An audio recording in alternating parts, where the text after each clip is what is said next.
Tragedia es la 21ª de las 35 óperas de Luigi Cherubini y se estrenó en el Teatro Feydeau el 11 de marzo de 1797, 37 años tenía el compositor en ese momento, que en realidad se llamaba de nombre no Luigi, como se ha popularizado, sino Carlo Zanobi Salvatore, de nombre, ¿no?, de primer nombre. Había nacido en Florencia en 1760 y luego murió en París 82 años más tarde, que para la época es una edad verdaderamente considerable. Entonces, bueno, el padre, que se llamaba Bartolomeo, era teclista, o sea, maestro al cembalo, que se dice, del Teatro de la Pérgola de Florencia. Y entonces, bueno, pues aprendió música con el padre, se llamaba Bartolomeo el padre, y con 18 años consiguió, hoy diríamos que una beca, un estipendio que le dio el gran duque de Toscana, que sería el futuro Leopoldo II de Viena, ¿no? O sea, el hermano de José II, que era el emperador en la época de Mozart, o sea, en la época en que nació Cherubini, ¿no? Entonces consiguió pues una especie de beca para irse a estudiar con Giuseppe Sarti a Bolonia. Y allí desarrolló sobre todo, tenía 18 años ya, y allí desarrolló sobre todo un estudio sobre la polifonía palestriniana, que por cierto muchos bocetos y muchos ejercicios se conservan todavía en París y en Londres, por cierto. Entonces, bueno, la primera ópera se llamaba Quinto Fabio, la hizo con 19 años, la estrenó en Alessandria y luego en el 84 viajó a Londres. Y en Londres estrenó dos óperas. Una bufa, que era La Finta Principessa, y otra seria, que es Giulio Sabino.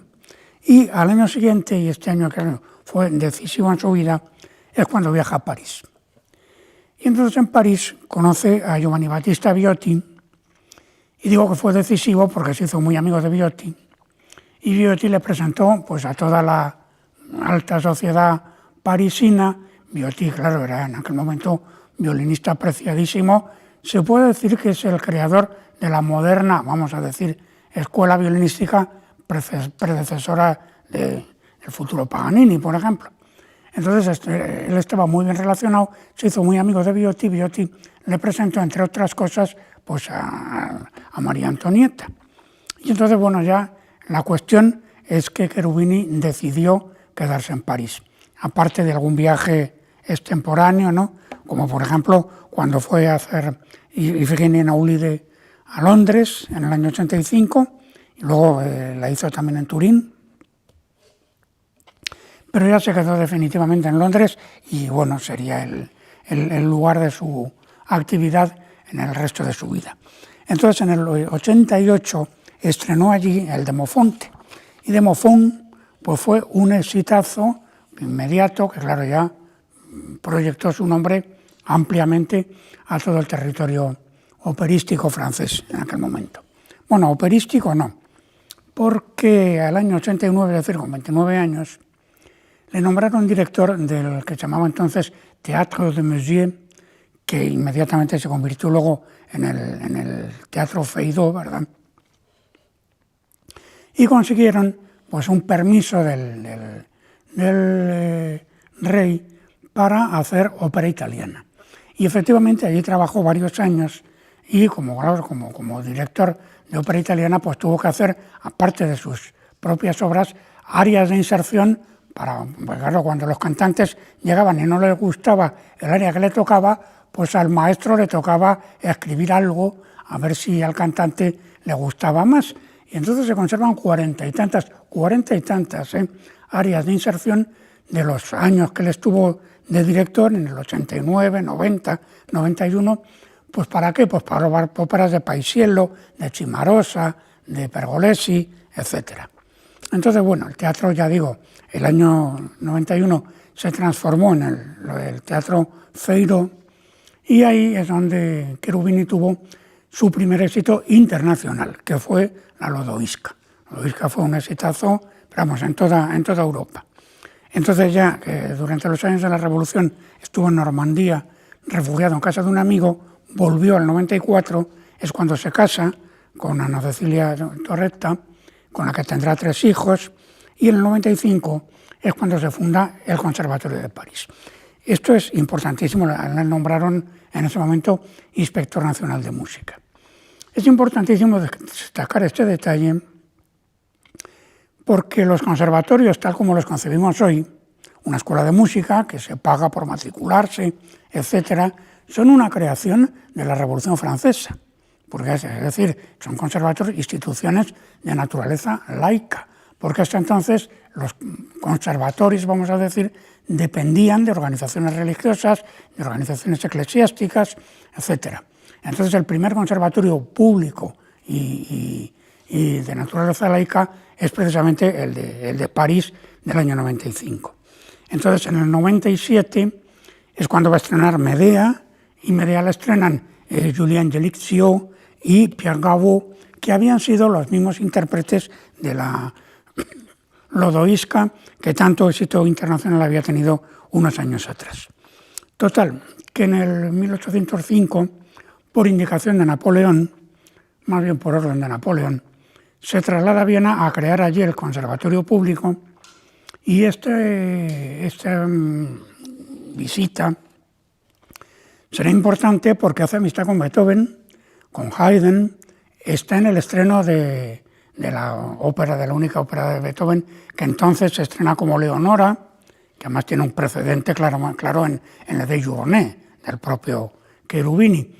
Y Beethoven apreciaba muchísimo la música de Cherubini, tenía varias partituras suyas, de hecho tenía una partitura de Medea, y había dicho en alguna ocasión que si algún día cuando componía él, Beethoven, un requiem, quería que fuese como el requiem que había escrito el propio Cherubini, que lo escribió para el memorial de Luis XVI en 1816, un requiem en do menor. Bueno, pues a Beethoven esa obra le fascinaba. Y allí en Viena le encargaron una obra para la Fanisca, para el Kerntortheater de Viena, que por desgracia no tuvo demasiado éxito. Luego ya por orden de Napoleón regresa otra vez a París, entró en un periodo de depresión, hay un par de años o 3 que no compuso nada de ópera, y luego ya empezó a hacer música de tipo ceremonial y de tipo litúrgico. Durante un tiempo abandonó incluso, el primer año, abandonó incluso la composición, se dedicó a aprender botánica y hacer dibujos botánicos, que algunos se conservan que son absolutamente descabellados, dicho sea de paso. Y entonces, bueno, ya cuando la restauración monárquica le nombraron director del conservatorio en el año 22, y esto fue importantísimo porque allí escribió él el Tratado de Contrapunto y Fuga, que ese Tratado de Contrapunto y Fuga ha sido durante todo el 18, parte del 19, ha sido lo que se ha traducido a todos los idiomas, y el Tratado de Contrapunto y Fuga de referencia antes del de André Guedalch, claro, que es el que tenemos todos en casa, ¿no? Bueno, pues el anterior fue el de Cherubini. Entonces, bueno, la aportación principal de Cherubini en este terreno fue el transportar o trasladar a la ópera comique, que la ópera comique es lo que aquí llamábamos la zarzuela grande, o sea, partes cantadas, pero partes habladas. En realidad el argumento se desarrollaba a partir de los diálogos hablados, por así decir, ¿no? Entonces, el equivalente de lo que aquí llamábamos zarzuela grande, pues era la ópera comique francesa. Y entonces, bueno, Cherubini insufló un aliento trágico en muchas de sus óperas cómicas, de sus obras de este género, que bueno, fueron absolutamente trascendentales para la transformación de este teatro pues en otra cosa completamente distinta.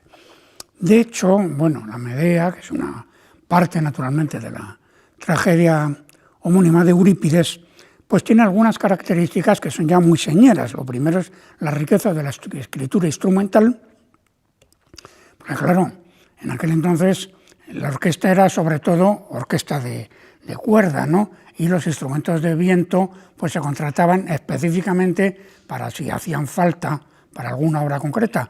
La Medea tiene una orquestación muy rica para la época, tiene aparte claro de la cuerda, tiene el cuarteto de de maderas duplicado, ¿no? Y luego tiene 4 trompas, tiene trombones, timbal, es decir, una escritura orquestal muy rica para la época y sobre todo para lo que se hacía en la ópera cómic, ¿se entiende? Entonces, aparte de eso, pues los recitativos son siempre recitativos acompañados, o sea, como sucede en Mozart, por ejemplo, ¿no? Y la orquesta, a la que me refería hace un momento, pues siempre tiene algo que decir, aparte de acompañar a las voces. Es decir, como pasa en Mozart. Luego, pues también otra característica es la importancia, ¿no?, de los conjuntos frente a las arias. Es muy normal, y aquí, por ejemplo, en Medea pasa que hay dúo, pero dúo con coro, o aria, pero con coro.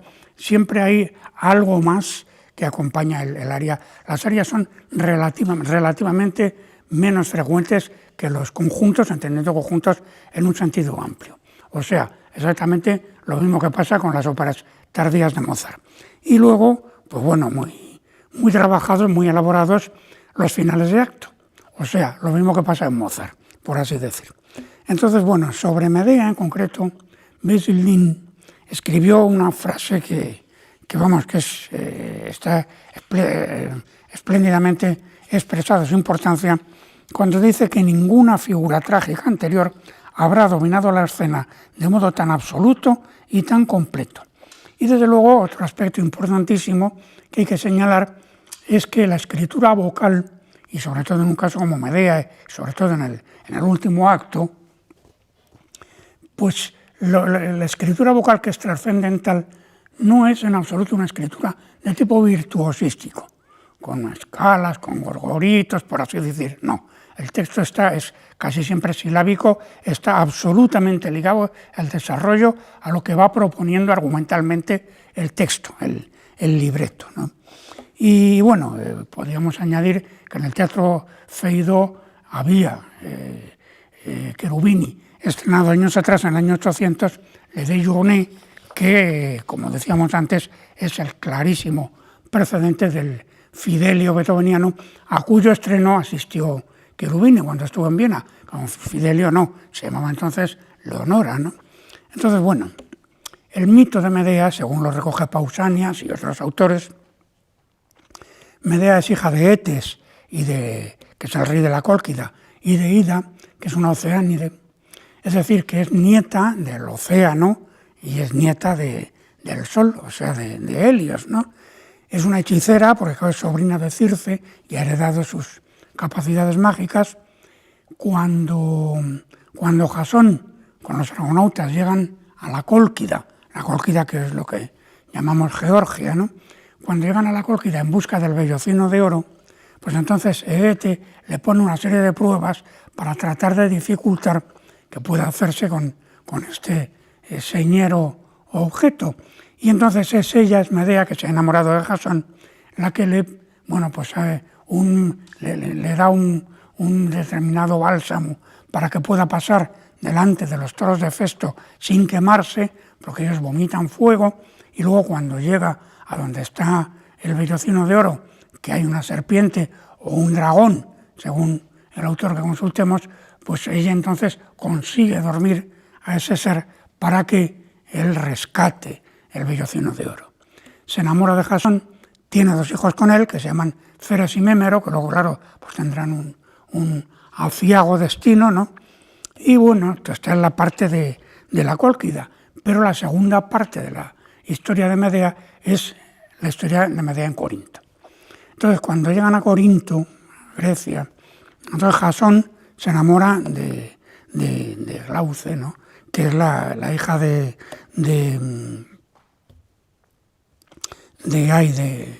Creonte, que es en ese momento el rey de Corinto.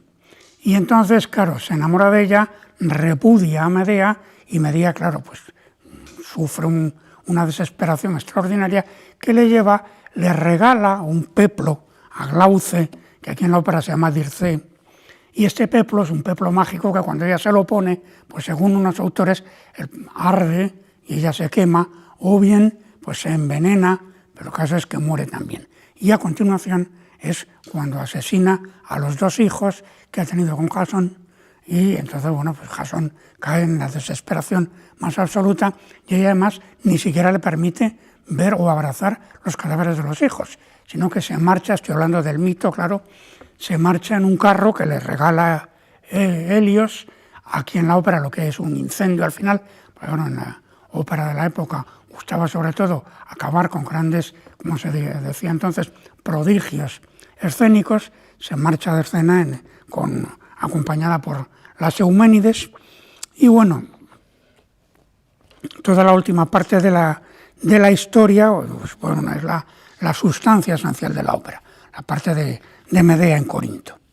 Entonces el libreto es de François Benoît Hoffmann, que se hacía llamar Henri, por cierto, y este hombre, que tenía la misma edad de Cherubini, pues había sido fundador, bueno, era libretista, nos ha dejado 29 libretos, el de Medea es el 15º, y había hecho mucho trabajo periodístico, había fundado un periódico que se llamaba El Mentiroso, Le Menteur, pero sus críticas eran tan duras que al final la dirección del periódico, o los dueños del periódico, le acabaron echando, y luego en vez de hacer crítica musical se dedicó a hacer crítica literaria. Y es muy interesante porque el libreto de Medea está escrito como si fuera una tragedia clásica francesa, es decir, está escrito en pareados, en versos alejandrinos, lo cual le da un empaque verdaderamente considerable, ¿no? Entonces, sobre el asunto de Medea, sobre el argumento de Medea, se han escrito 24 óperas, de las cuales el tema de Corinto se recoge solamente en 15. Y de esas 15, la quinta es la de Cherubini, que por cierto, la primera es la de Marc-Antoine Charpentier. Y por último, bueno, la última por ahora que se ha escrito de Medea es del 2010 de Oliver Reimann. Entonces, Hoffmann, el libretista, toma el tema, claro, de Eurípides, lógicamente de la tragedia homónima de Eurípides, pero se basa en dos tragedias francesas, una de Corneille y otra de Bernard de Longuepierre, que son las dos de 1694. Ahí es. Entonces, él escribe el libreto, lo lleva al Teatro de la Ópera de París. La intención suya es que la música la haga Jean-Baptiste Lemoyne, porque Jean-Baptiste Lemoyne había escrito ya dos óperas sobre temas de mitos clásicos. Había hecho una Fedra y una Electra, en el año 82 y 86, respectivamente. Pero la ópera rechazó el libreto. Y entonces, claro, Hoffmann se lo ofreció a Cherubini lo aceptó, a sabiendas, claro, de que ya no podía ser una ópera, sino que tenía que ser ópera cómic, con partes cantadas y partes habladas. Entonces, bueno, la orquesta del teatro en este momento, antes lo he comentado, era una de las más importantes de París en este momento. La orquesta del Teatro Feydeau tenía en plantilla, pues tenía 14 violines, 4 violas, 5 violonchelos y 2 contrabajos. O sea, es un núcleo de cuerda consistente. Y ya digo, los instrumentistas de viento se solían contratar aparte. En el caso concreto de Medea, la escritura orquestal, como antes decía, pues es bastante rica, inusualmente rica para lo que era la música de la ópera cómic de la época. Entonces, bueno, la obra se estrenó allí, ya hemos dicho, el 11 de marzo de 1797.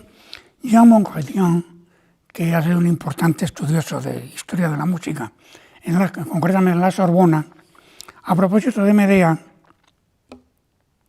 escribió que Medea, la obra de Cherubini, es una charnela entre dos estéticas en la que hay rasgos del siglo XVIII y una premonición, dice, casi vanguardista de las obras del XIX. Es una mezcla de poéticas italianas y francesas y una obra que parte de la experiencia de Gluck y abre el camino a otras como la Vestal de Spontini, que es de 1807 ya. Entonces, en el estreno se le dieron 37 representaciones, pero luego la obra desapareció de cartel en París. Y sin embargo, donde tuvo muy buena acogida fue en los países germanohablantes. Digo países porque, claro, en esta época, como se sabe, Alemania como tal no existía. Alemania no existió hasta 1871, ¿no? Era un conglomerado de 200 y pico territorios de tamaños muy diferentes y, claro, se hicieron varias traducciones alemanas, no era siempre la misma. Entonces ya digo que la obra desapareció de los carteles franceses, pero hasta tiempos bastante recientes, y en cambio en los países germánicos pues tuvo una acogida extraordinaria. De hecho, Brahms, que presenció la obra en alguna ocasión, escribió que la Medea de Cherubín era la belleza suprema de la música dramática. Eso lo ha dicho Brahms, no en cualquiera, ¿eh? Y Wagner, en concreto, que había dirigido bastante música de Cherubini, en su época de director musical en Leipzig, escribió en concreto de Medea, y concretamente de Cherubini, que Cherubini, ha dicho, ha sido el mayor arquitecto de la música teatral, una especie de Palladio, quizá excesivamente simétrico y rígido, pero ciertamente bello, poderoso y seguro. Claro, lo de la simetría, ahí está hablando de su propia concepción del drama musical, que claro, rehúye, ¿no?, la escritura melódica simétrica, pero lógicamente no en la época. Total, que la obra se dio primero en Berlín en 1800, luego en Viena en 1802, en Brünn en 1817, en el 20 en Praga, en traducciones alemanas que no eran necesariamente la misma, y luego en el 53, esa fecha es importante, se dio en Frankfurt, y digo que es importante porque ahí es donde las partes habladas se convirtieron en recitativos cantados, que los escribió Paul Langner, que Langner era un operista conocido, bueno, la Catarina Cornaro suya tuvo muy buena acogida, es una obra que en su momento gozó de éxito, y en ese momento él era director musical de la Ópera de Múnich. Y entonces él hizo las partes habladas, las convirtió en recitativos cantados. Y esa versión ya luego se hizo en muchos sitios. Luego se hizo, claro, la obra llegó a Londres en el 65, a París no llegó hasta mucho después, y luego se hizo en Rotterdam, en Karlsruhe, en Múnich, en Hamburgo, y hasta 1909 que Esther Mazzolini la hizo, pero ya en versión italiana, en la Scala de Milán. En italiano la traducción era de Carlo Zangarini, que este hombre luego sería el libretista de la Fanciulla del West, de Puccini. Bueno, pues esa traducción italiana, que es la que ha dominado la escena, pero vamos, hasta tiempos sumamente recientes, es la que cantó María Callas en el 53, en el Mayo Musicale Fiorentino, y luego en diciembre de ese mismo año la hizo en la Scala. Y esto fue un bombazo, por así decir. La Callas además adelgazó 30 kilos para interpretar el personaje, darle otra fuerza dramática diferente. Incluso años más tarde, en el año 69, la propia María Callas, ya no cantando, sino simplemente como actriz, protagonizó la magnífica película sobre Medea de Pier Paolo Pasolini. Es un film de una belleza visual absolutamente, bueno, como casi todas las obras de Pasolini, absolutamente fuera de lo común, y fue, ya digo, fue la Callas la que volvió a poner la obra en circulación. Bueno, se llegó al extremo de que esta traducción italiana, traducida luego al francés, la traducción italiana retraducida al francés, es la que se usó cuando la obra volvió a la Ópera de París, pero esto ya en el siglo XX, ya en los años 50 o 60, por ahí. En fin, Carlo Arbasino, que fue un crítico y un importante comentarista musical de la época, escribió que María Callas había cantado con un, decía, canto estregonesco. Es casi un neologismo, canto brujeril, podríamos decir, pero le había dado pues toda la fuerza característica de su encarnación musical. Y la dirección escénica, bueno, dirigió nada menos esa producción de Milán, nada menos que Leonard Bernstein, porque Víctor de Sábata se había puesto enfermo, y la dirección escénica era de Margarita Ballman, que Margarita Ballman pues había sido bailarina, pero luego había tenido un accidente, tuvo que abandonar el ballet, era austriaca, se trasladó a Italia, y en Italia, como directora escénica, bueno, pues hizo dirigió más de un centenar de producciones, y fue también la que estrenó, la que hizo la dirección escénica de los diálogos de Carmelitas de Poulenc. Entonces, bueno, la obra a España no llegó hasta el año 76, gracias a la inolvidable Montserrat Caballé, que la hizo en el Liceo en diciembre de ese año, que además lo cantó con Luis Lima, que hacía el Jasón, y Armando Gatti era el director, y la dirección escénica se le encargó a la propia Margarita Bellman. Y bueno, fue una producción, podríamos decir que histórica, ¿no? Y todavía luego, ya años más tarde, la Caballé repitió la obra en julio, concretamente del 89, en el Festival de Mérida, del Teatro Romano de Mérida, y luego a su vez ese mismo año lo hizo en Perelada. En ese caso, en ya la versión de Mérida, con José Carreras y con Antonio Rosmarbá con la batuta. Entonces, bueno, Medea, musicalmente, pese a su influencia mozartiana desde otro punto de vista estructural, como comentábamos antes, lo que no tiene es una estructura tonal unificada, una estructura, digamos, sinfónica, como tienen las obras tardías de Mozart. Pero hay ciertas asociaciones tonales que son muy importantes, muy características, sobre todo asociadas a personajes y a situaciones. La obra empieza en fa menor. En fa menor, toda la obra, bueno, cada uno de los 3 actos tiene una larga introducción instrumental, pero además escrita con mucha densidad. El tercer acto, como es costumbre en la tragedia clásica francesa, es la representación de la tormenta, ¿verdad? La introducción del tercer acto. Y el primer acto, ya digo, si la obertura empieza en fa menor, el primer acto empieza en si bemol mayor, es decir, en la subdominante, acaba en mi menor, y el segundo empieza en do menor y acaba en mi bemol mayor, o sea, con la misma armadura de clave, 3 bemoles, que esas 2 tonalidades van a ser esenciales en la obra, porque es el dúo mi bemol, es el dúo de ella con Creonte y también el dúo con Jasón, y la muerte de los hijos es la tonalidad de do menor, como es lógico. Y luego, por su parte, el tercer acto pues es re menor, mi bemol mayor, do menor, y luego re menor y re mayor. Re mayor, que es toda la larga aria de Medea del último acto, que es un momento absolutamente trascendental, porque ese tercer acto está casi en exclusiva integrado por el larguísimo monólogo de Medea, que no es nada virtuosístico y cuya organización estructural pues se basa de las sugestiones literarias del texto. Es un canto silábico que no tiene virtuosismos de tipo belcantista o algo parecido, y que además no tiene una estructura definida. Su estructura procede de las sugestiones literarias del texto. Probablemente no se haya hecho en esta época algo tan moderno desde el punto de vista de la relación directa entre la escritura vocal y la escritura literaria que subyace, ¿no? Y entonces, bueno, hay secciones que reaparecen total o parcialmente, pero lo que no hay es una estructura, yo qué sé, como que dice un rondó o algo parecido. No es así. Entonces, puede decirse, y se ha dicho alguna vez, que toda la ópera romántica de alguna manera procede del tratamiento vocal que Cherubini le da a este último acto, ¿no? En fin, estamos hablando de que es pues, verdaderamente un antecedente del futuro melodrama italiano, el melodrama romántico, ¿no? En que lo que predomina pues es la concepción, está por ejemplo en los mejores momentos de Verdi, la concepción literaria del texto musical, que es absolutamente inseparable del texto literario.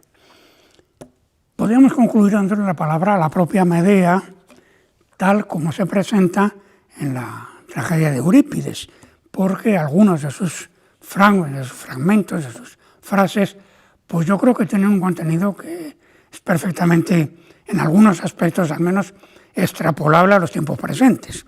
Dice Medea en un momento determinado: 3 veces preferiría estar a pie con un escudo que parir una sola vez. Y en otro momento dice: una mujer puede ser cobarde frente a la guerra y las armas, pero cuando ve lesionadas las prerrogativas de su lecho, no hay otra muerte más asesina. Incluso otro instante que está escrito anterior en el monólogo de Eurípides, cuando dice: de cuanto tiene vida y pensamiento, las mujeres somos el ser más desdichado.